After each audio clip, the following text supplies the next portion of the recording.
Ва жаман ойға беріліп кеттіңіз ғой сіз. Махаббат не деп ойлайсыз?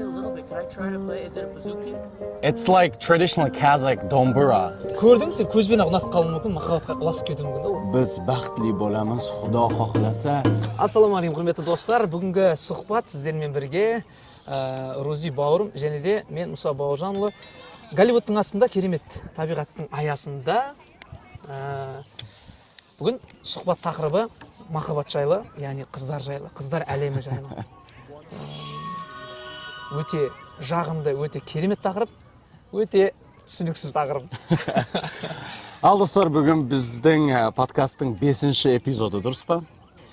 Ағамызбен көп ойландық, бүгін бағана жолда келатқан кезде не туралы сөйлесеміз. Ішіміздегі махаббат бойынша жалпы махаббат не, қыздарға болған сезім, махаббат деген жалпы не, соны ашық ойымызды айтып 30 минут сөйлесеміз деп шештік. Алға бастаңыз.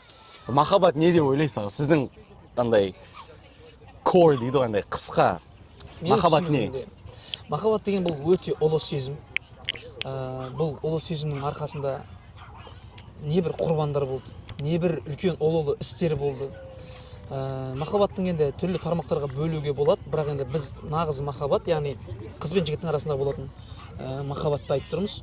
Және дәл осы махаббаттың арқасында небір қалалар тұрғызылды, небір әндер дүниеге келді, небір қалалар жерден жоқ болып кетті, соғыстар болды. Өте көп история. Бұның барлығы махаббатпен тікелей байланысты. Сондықтан да бұл тақырып туралы өте терең және де ұзақ қозғай беруге болады.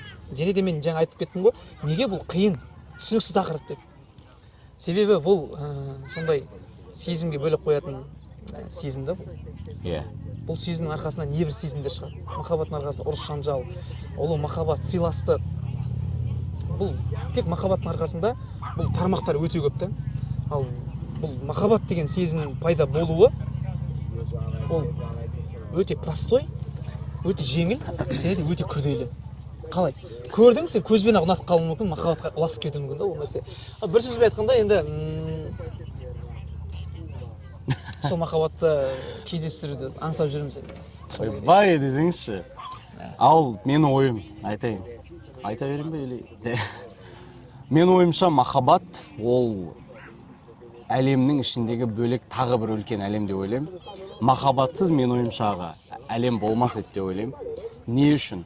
Себебі қайсы бір ситуацияға, қайсы бір жағдайға қараңыз, оның шешімі адамға болған кішігірім кішіпейілділік, сәл эгоизмнен түсу және де кішігірім махаббат ұласу арқылы мен ойымша жақсы бір қорытынды және де решениеға келеді деп ойлаймын.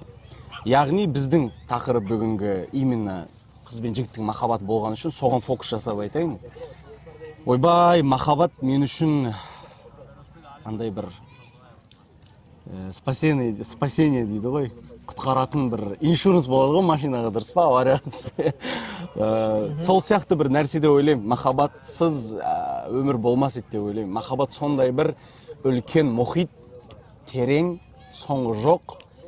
Және де ойлаңызшы, миллиард адамның арасында Алла беріп қойған бірінші және соңғы мүмкіндік өмір, қысқа өмірде миллиард адамның арасында бір адамды таңдап, риск жасап, сол адамды таңдап, сол адам менің өмір бойы қасымда адамым болады деп решение қабылдап, сонымен бірге риск жасап, ответственный болу ғой.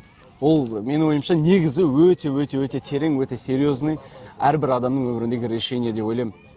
Сол себепті махаббат бір өлеңдер айтқым келіп отыр, короченадан кейін андай стихотворениялар бір өзбекше. Арна жібермедің ба? Арна жіберейін ба? Мен мектеп кезінде Абдулла Қадыр есімде жоқ, кешірім сұраймын, Өзбекстаннан көріп жатқандар болса, бір өлеңді өте қатты жақсы көремін, соны айтып берсем. Кеттік. Майлыда кімгедір yoqsa yoqmasa, ularga qo'shilib yig'lasharmidik? Biz baxtli bo'lamiz, Xudo xohlasa, Xudo xohlamasa uchasharmidik? Rayhon hidlaringni yo'llarimga sep, kut meni har oqshom ko'kka oy chiqqan. Faqat yig'lamagin gunohim ne deb, aybing seni onang chiroyli tuqqan. Menga bir tabassum hadya et ey yor, nur tomsin lablaring sohillaridan. O'zing ayt senday yor yana qayda bor? Kipriklari uzun kokillaridan.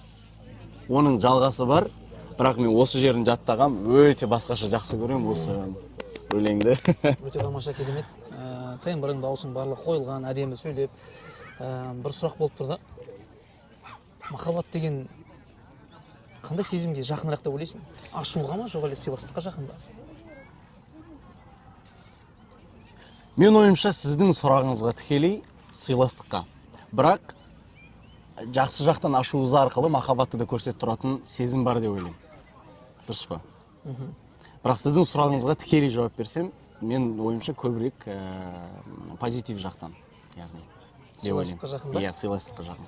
Ал ашуланған кезде, қатты жынданған кезде махаббат жоқ болып кете ма? Қайда кетіп қалады сол? Мен оны не айтып отырмын ол мағынада? Мысалы, бір адамды жақсы көріп тұрсыз да, ол адамға негізінде сіз қызғанышты айтайықшы, давайте. Қызғанасыз ғой сіз. Қыздар айтады, ойбай, мен қаламаймын, қызғаншақ, абьюзер деп кетеді ғой.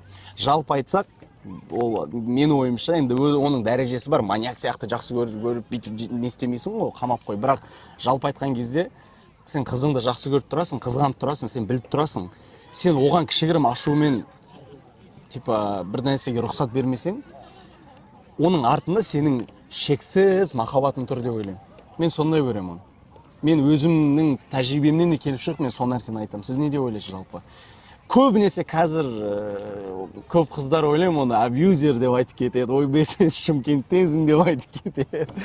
Соны мен ойымша мен жан-жақты ұмытамын да, тек сол адамға фокус жасап, ойымды дұрыс жеткізуге әрекет жасаймын, махаббатымды дұрыс жеткізуге әрекет жасаймын. Мен ойым сол. Мен қазір ойланып отырмын да.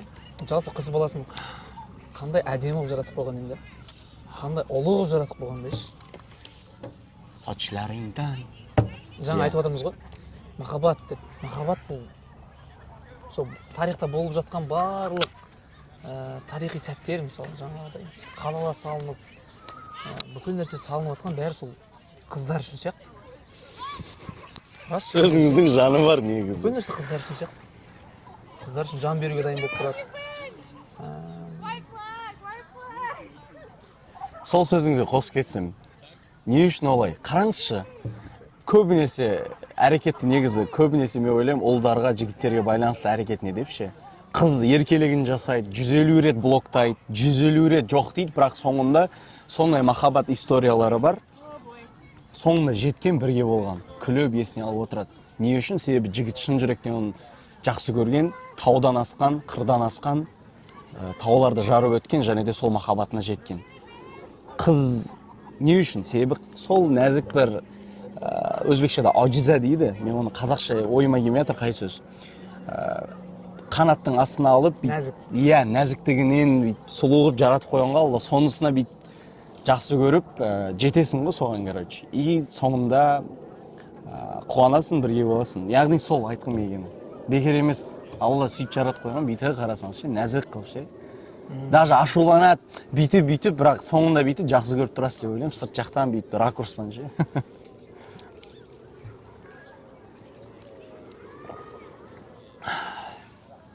Ойбай, жаман ойға беріліп кеттіңіз ғой сіз. Ойбай, жаман ойға беріліп кеттіңіз ғой сіз. Bitіп кетіп барады. Себебі осы сезімді сезінбегелі өте көп жылдар болды да. Сол махаббатты қазір мен сағына аңсап, қуанып еске алып отырмын да. Сол махаббатты әлі сезініп отырмын. Іште бар да ол нәрсе. Болған, қалған іште бәрібірде. Орны бар, ізі бар деген сияқты.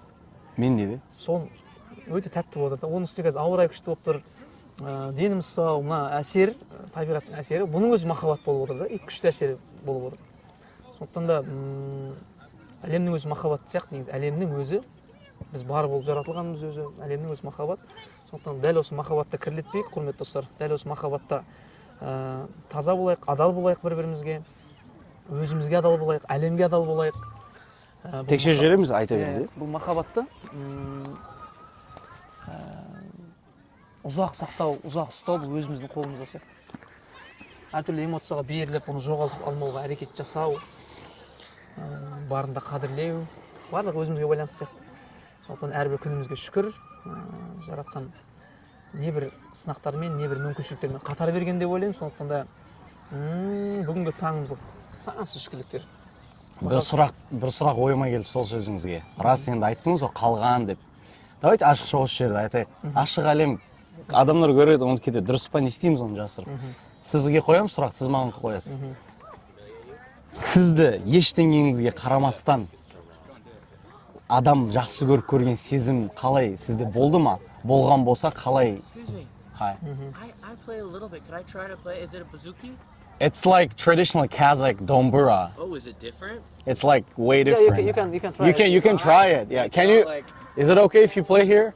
Because you're gonna be like on the YouTube channel. oh, are you live streaming? No, it's not. It's just video right now. We'll upload it there. Okay. We'd love to not be in the stream. Just No, that's checking sure. it out. That's okay. Yeah.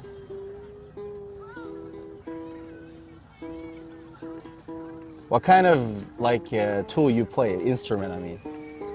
the bouzouki. Ah. So it's like basically four. It's basically this, but whoa. And is it in fifth? And or in fourths? Андай аккорд қалай? It's only like two. Have you ever like? It's like Kazakhstan traditional instrument. Yeah, it's okay, I think. О. Шап. Ауди.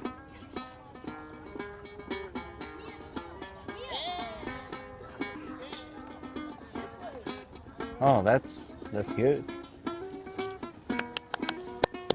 Where are you from, guys? What? Where are you from? New York. New York? New York. Uh, I used to live in Brooklyn. In Brooklyn? Yeah. You live in Brooklyn? Where in Brooklyn? Brighton Beach. Russia. I mean, a lot of people there, like 90%, they speak a little Russian. I know the есть способ получше. I know Oh. that. Не строй себе крутого. No, you have good pronunciation. Is it good? Yeah, you have Не really строй себе good. крутого. Это как раз то, что надо. You sound like you're from Moscow. Oh, really? No, you have really good pronunciation. Это как раз то, что надо. Ой, орыс болып шыққанмыз болды осы балаға.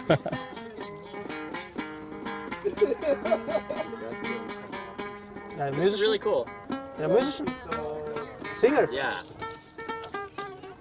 Mostly musician. It also sounds like little bit of the little guitar. How is that? Ukulele? How is it? Ukulele, yeah. Ukulele? I just like how they do those little atonal things where it's like.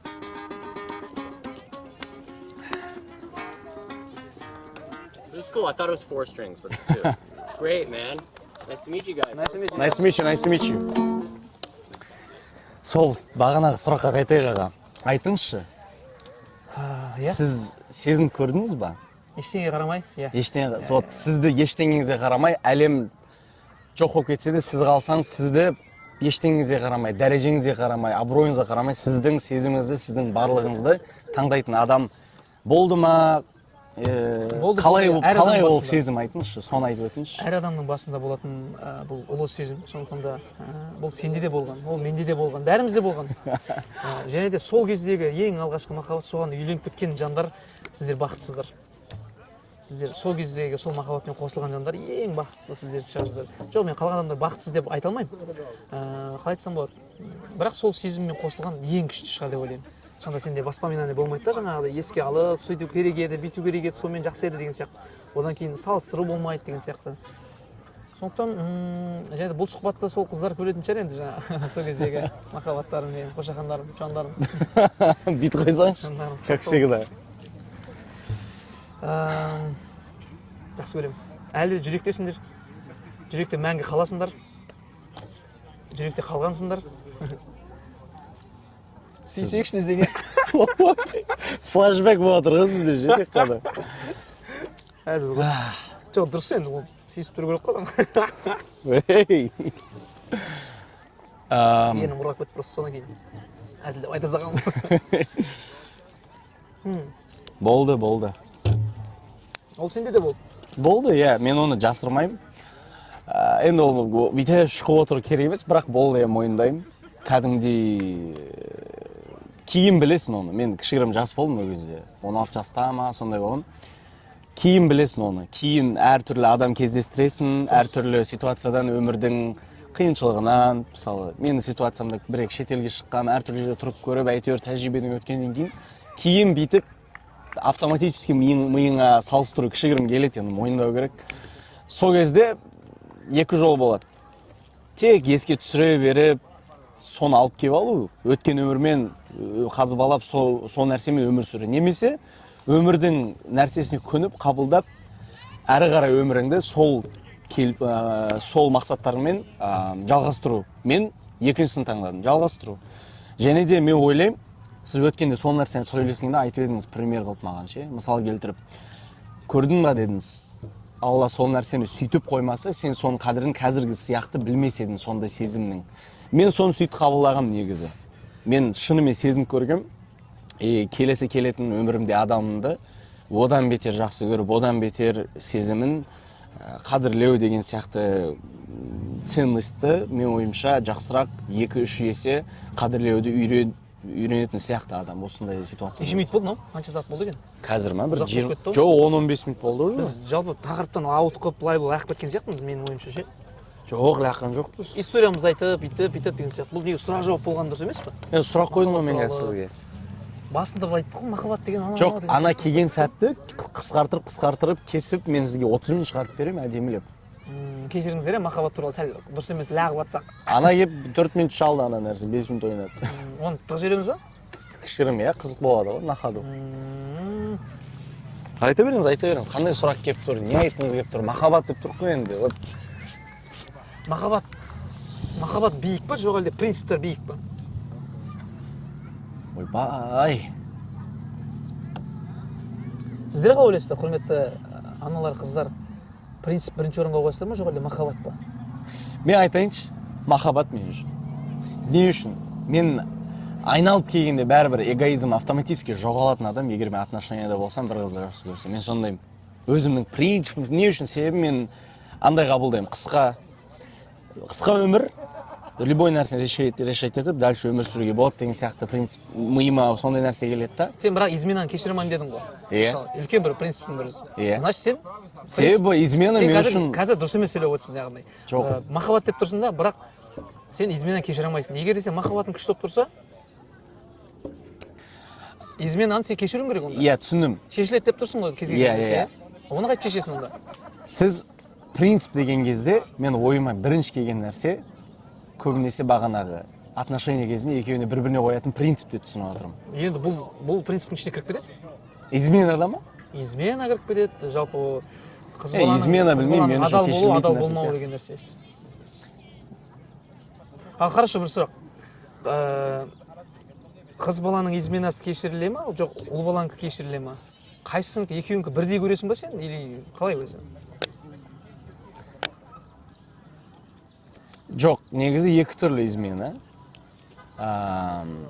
Бірақ салыстырудың орнына мен ойлаймын, екеуі де измена жасау керек. Жоқ, керек деген нәрсені біз айта береміз ше, бүйту керек, бүйтіп өмір сүру керек деген нәрсе. Екеуі де жасап қойды дейді. Кім кешіре алу керек, кім кешіру керек, чтобы екеуі махаббат арға өмір сүру үшін. По факту айтқанда ше, негізі көбінесе еркектің изменасын кешіріп, әйел адам кешіріп көніп өмір сүріп жатқан талай отбасы бар деп ойлаймын мен. Или қате ма? Қорта кеткенде, яғни? Қорта кеткенде. Нақты айтқанда не дейсің? Ол неге алып келеді? Әйел мен еркектің изменасы екі түрлі нәрсеге алып келеді. Сол үшін деп ойлаймын. Не үшін? Себебі еркектің изменасы кешіріле ма, саған сұрақ? Да, нет. Кешіріледі. Кешіріледі. Қыздың, әйелдің изменасы кешіріле ма, кешірілмей ма? Жоқ. Кешірілмейді. Жоқ. Не үшін? Себебі еркек измена жасаған кезде мен бүйтіп жатқан жоқпын, бірақ по факту да, даже биологический жағынан еркек измена жасаған кезде сезімсіз измена жасауы мүмкін. Сезімсіз и 2 секундта ұмытып кетеді, по факту. А вот әйел, адам ондай емес сияқты. Яғни ол іштей морально да, физически да измена жасап тұр, ол деген сіз уже ол деген финиш деген сөз ғой, бәрі. Мен сен қабылдадым деген сияқты ғой, типа. Қиын, ауыр. Сіздер не дейсіздер, құрметті достар? Бұл тақырыпты біз әлі алдағы уақытта қозғайтын боламыз. Махаббат туралы айта берейік, что-то біз измена жаққа ағып кеттік. Енді бұл махаббат деген нәрсемен қатар жүретін өте көп дұшпандары көп та, бұл сезімнің ше. Жаңағы қызғаныш, жек көрініш, бір секундта сен махаббаттан бір жек көрінішке ауысып кете салуы мүмкін. Жаңа айтады ғой сөзде, орыста да бар ғой, от любви к ненависти ма, до ненависти ма, короче, доли секунды ма, шаг по короче, біз қазақпыз ғой әкесінің аузы. Әкесінің аузы. Иә, сондықтан да махаббат деген ол сезімді бұл тек қана сезіне аласың, бұл ауызбен айтып суреттеп беру өте қиын. Сондықтан да дәл сондай махаббат, сол айтып жеткізе алмайтын махаббаттарыңыз мәңгі болсыншы. Осымен сұхбатты тамамдаймыз. Тамамдаймыз ба? Или бір қарап жүрейік мен? Болды, тамамдаймыз. Точно ма? Тамамдаймыз. Енді өзбекше сұхбат берейік тура осы тақырыптардан. Өзбекше берейікші екеуміз. Аға 20 минут попты, нормально. Әдемі ғой. Точно ма? Әдемі.